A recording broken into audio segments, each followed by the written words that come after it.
Have you ever wondered why the Upanishads declare I was never born, or why enlightened beings say the same thing when you ask them about birth and death? They frequently make that statement, I was never born. What does that mean? let's uh, let's analyze this a little bit, okay? What we call your mind, our mind, is a continuum of thoughts and, of course, feelings and sensations. But the mind is mostly thoughts, let's say, and everything that goes along with it: imagination, memory, desire, etc. It's very clear that you only have one thought at a time, and thoughts arise and they subside. And then there's the recycling of thought again. And sometimes it's similar to the past thought, and sometimes it's an evolution, growth from the past thought. So we can say comfortably that the mind, which is thoughts, is instantly born and then it dies as soon as it's born. So every thought arises and subsides. Next thought arises, subside. In other words, your mind is born and dies every moment. Now let's look at the body. How do we know the body? Through perceptual activity. That's the only knowing we have, that there is a body, through perceptual activity. Sensations, sense perceptions, feel, texture, form, okay, smell, taste, sound. That's how we know there's a body. It's the alchemy of sensations. This alchemy of sensations also instantly born and dies. Instantly. Every sensation arises, there, dies. You can't stop that. In other words, what we call the body as a combination of sensations is instantly born and dies instantly. So what remains? What remains is the awareness in which this is happening all the time. The screen of consciousness, the awareness, the background in which these sensations, thoughts, images, feelings arise and subside instantaneously. The birth and death of the mind and the body is happening instantaneously, but the background remains the same. The screen of consciousness in which they appear remains the same. So the body and mind, of course, are born and are dying and exist in time with a certain program. But birth and death are instantaneous, and the background against which they occur is timeless.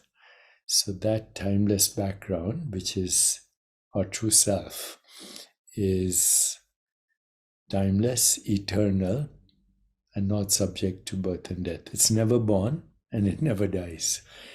That's why the rishis make this statement.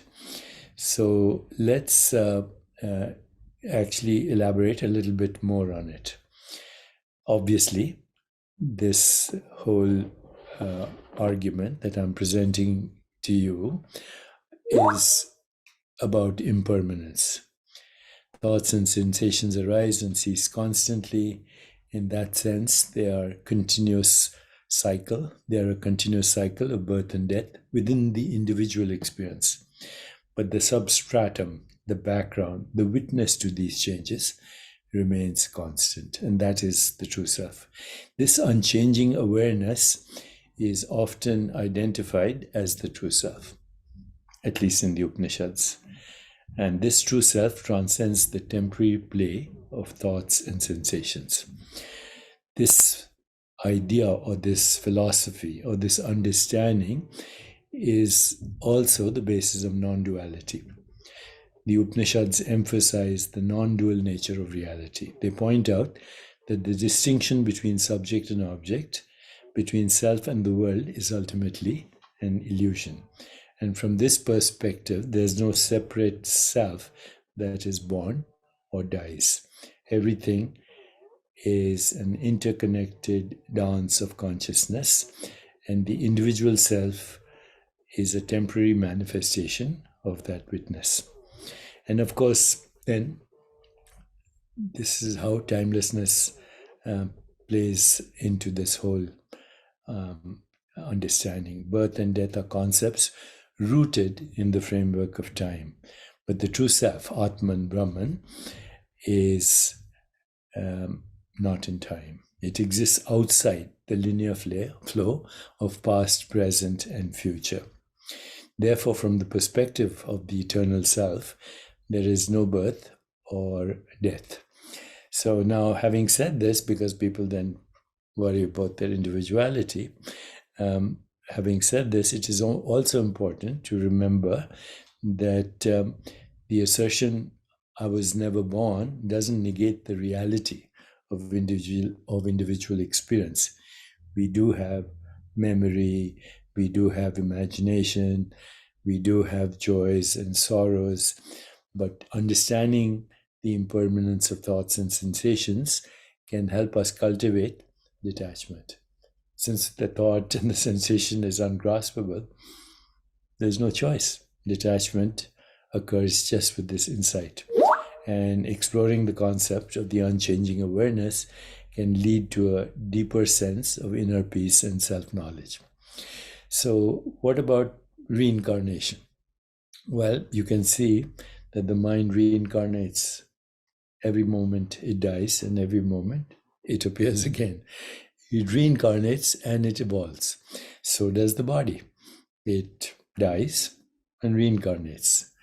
And what reincarnates is the residue of memory, or what we call karma. So it is karma, memory, interpretation of memory, along with its imagination and desire, that recycles as the person. So let me know if this makes sense to you.